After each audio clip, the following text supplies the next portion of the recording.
नमस्कार, आप देख रहे हैं भोपाल महानगर न्यूज। मैं हूं आपके साथ हर्षिता। ये करते हैं खबरों से शुरुआत।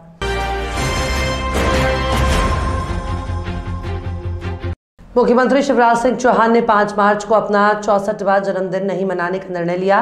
मुख्यमंत्री ने जन्मदिन को किसी भी व्यक्ति के जीवन का सबसे महत्वपूर्ण दिन बताया और इस दिन महत्वपूर्ण काम करने की सलाह दी। उन्होंने कहा कि वो अपने जन्मदिन पर सरकार और जनता की भलाई के लिए ही काम करेंगे।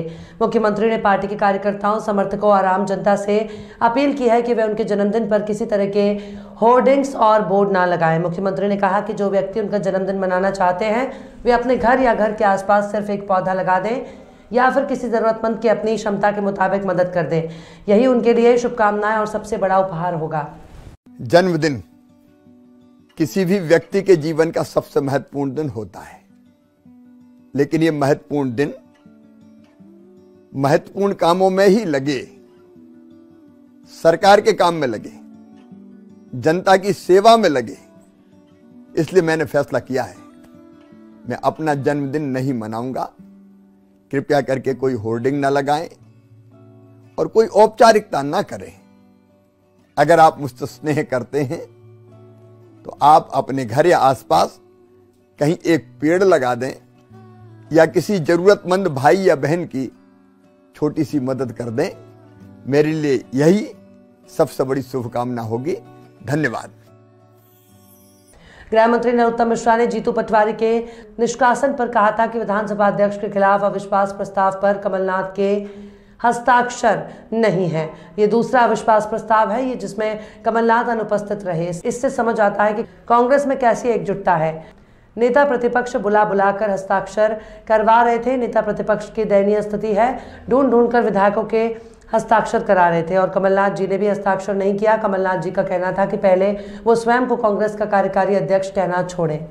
आपको क्या लगता है आगे एक पर आरोप भी लग रहे हैं, आप पर आरोप भी लग रहे हैं, आप एकजुट है क्या कांग्रेस? मैंने कल कहा था कि देखिए इस पे कमलनाथ जी के हस्ताक्षर नहीं है। उनके निलंबन पर एक भी बात दिग्विजय सिंह जी नहीं बोले। दूसरा अविश्वास प्रस्ताव है जिस पे माननीय कमलनाथ जी अनुपस्थित है। पहला अविश्वास वो आया था और दूसरा कल रखा गया। अविश्वास जैसे महत्वपूर्ण विषयों पर जब वो उपस्थित नहीं रहते हैं तो उससे समझ में आ जाता है कि कांग्रेस कैसी एक है। अब तो कल ऐसा लग रहा था कि नेता प्रतिपक्ष जी लोगों से विधायकों को बुला के दस्तखत करा रहे थे, ढूंढते फिर रहे थे और उसके बावजूद भी आधे लोगों ने हस्ताक्षर नहीं किए उस प्रस्ताव पर। नेता प्रतिपक्ष की दयनीय स्थिति थी। मेरे मित्र है, वरिष्ठ नेता है, जैसे कह रहे हो कमलनाथ जी से भाई तुम दस्तखत करोगे कि नहीं, और कमलनाथ जी कह रहे हो ये काल्पनिक है। कमलनाथ जी कह रहे हो कि पहले उससे पूछ के आओ कि वो कार्यकारी अध्यक्ष कहना छोड़ेगा कि नहीं। सर, खरगोन में अरुण यादव एक बार फिर कह रहे हैं पुलवामा अटैक जो हुआ था उसमें शहीदों पर भी सवाल उठा दिए, क्या करें? यही बात तो कमलनाथ जी ने कही थी, महान भारत को बदनाम भारत। भारत को बदनाम करने का राहुल जी ने कभी कोई मौका नहीं छोड़ा और इसीलिए वो हमारे देश विदेश की धरती पर जाके मखौल उड़ाते हैं। कभी भारतीय लोकतंत्र पर ये खतरा बताते हैं राहुल बाबा, कभी जैसा आपने कहा उसके पहले वैक्सीन पर उंगली उठा देते हैं, ये सेना पे उठा देते हैं, पुलवामा के शहीदों पर उठा देते हैं, चीन का गुणगान करते हैं। तो ये खुद राहुल बाबा की स्थिति ऐसी है कि ये भारत को नीचा दिखाने के लिए कभी कोई भी चीज नहीं छोड़ते और प्रदेश का प्रत्येक देशभक्त इसलिए इस राहुल बाबा के खिलाफ रहता है, कांग्रेस के खिलाफ रहता है। और परिणाम आप देख लो, 2 दिन पहले 2 प्रांत हाथ से निकल गए, कांग्रेस 0 पे आ गई। जीतू पटवारी ये भी कह रहे हैं कि आपके और सीएम के बीच में लड़ाई है, लेकिन इस पूरी पिक्चर में उसके बाद हाईकमान तय करेगा मुख्यमंत्री कौन है। ये कांग्रेस की अंतर्कलह है। वो सही कह रहे हैं, उन्हें मालूम है 2023 के परिणाम में कांग्रेस आने वाली है ही नहीं। और जिस तरह से माननीय अरुण यादव जी की उपेक्षा कांग्रेस कर रही है, अजय सिंह जी की उपेक्षा कर रही है, ये वरिष्ठ नेता बहुत सारे हैं जिनकी उपेक्षा कर रही है, उससे कांग्रेस की स्थिति समझ में सबको आ रही है। राहुल गांधी ने जो यूके में भाषण दिया है जिसमें चीन की वो तो उनकी खुशी दिख रही थी कल, तो जैसा लग रहा था जैसे कोई उन्हें की मुराद पूरी हो गई हो, चेहरे पर झलक रहा था उनके। एक उनका बयान वो भी देखा मैंने, तानाशाही का, कि तानाशाह है। अब कैसे कैसे वाक्य बोल रहे हैं। इमरजेंसी के जो नायक खलनायक रहे कमलनाथ जी, वो हमको तानाशाह कह रहे हैं। ये भी अचंभे की बात है कि किस तरह से वो किसको कहते हैं। तानाशाही तो आपकी है जिसकी चक्की में कांग्रेस पिस रही है इस समय पूरी की पूरी।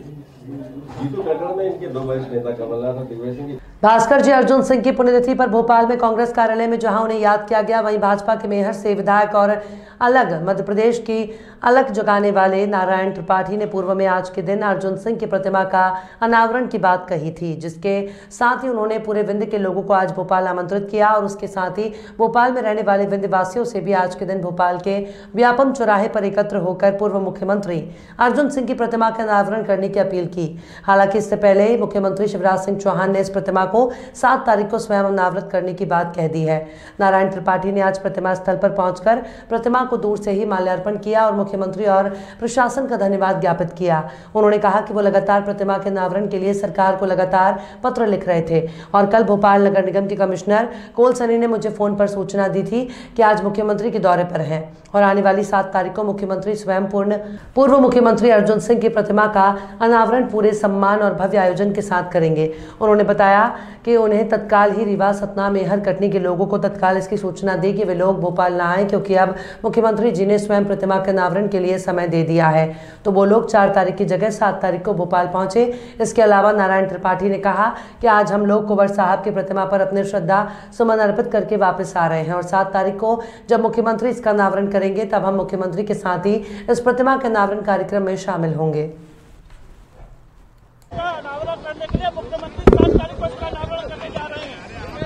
हमारा उद्देश्य था कि मुख्यमंत्री जी इस प्रतिमा का अनावरण तत्काल में करें। इस प्रतिमा का अपमान नहीं होना चाहिए, इसलिए मैं 4 तारीख को तय किया था कि 4 तारीख तक, पुण्यतिथि के दिवस तक, या तो मुख्यमंत्री जी अनावरण करें, अन्यथा हम लोग अनावरण कर देंगे। अनावरण करना ही बहुत बड़ा मामला नहीं है। आज हमारे मुख्यमंत्री जी की आपके कारण, मीडिया के कारण, प्रशासन कारण उनके संज्ञान में बात गई और 7 तारीख जब मुख्यमंत्री जी के द्वारा तय कर दिया गया तो मेरा फर्ज और दायित्व बनता है कि यदि मुख्यमंत्री जी इस प्रतिमा का अनावरण करेंगे तो यह भी विंध्य का सम्मान होगा। इसलिए आज हम यहाँ पर आकर पुण्यतिथि पर उनको प्रणाम करके, श्रद्धा सुमन अर्पित करके आज हम लोग वापस आ रहे हैं। 7 तारीख को मुख्यमंत्री जी के साथ अनावरण में हम लोग भी शामिल होंगे।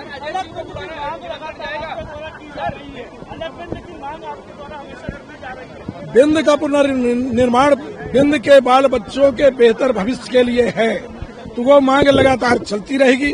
वो लड़ाई लड़ते रहेंगे, वो हिस्सा बांट की लड़ाई है। विंध्य की लड़ाई लड़ेंगे और विंध्य का पुनर्निर्माण होगा।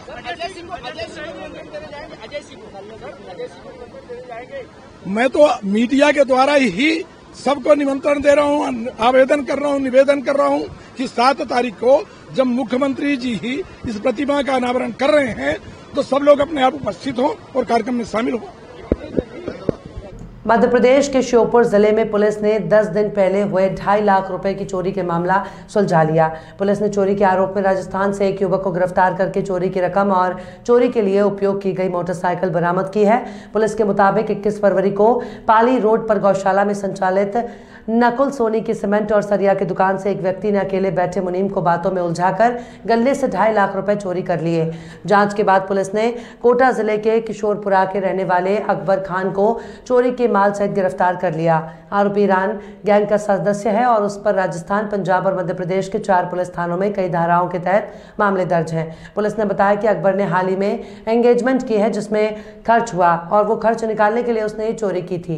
पुलिस ने बताया कि जिले के विजयपुर में खाद्य और गल्ला व्यापारी सिद्धनाथ गोयल की गोयल इंडस्ट्रीज से 40 लाख रुपए की लूट के मामले में 48 घंटे के बावजूद कोई सुराग हाथ नहीं लग पाया।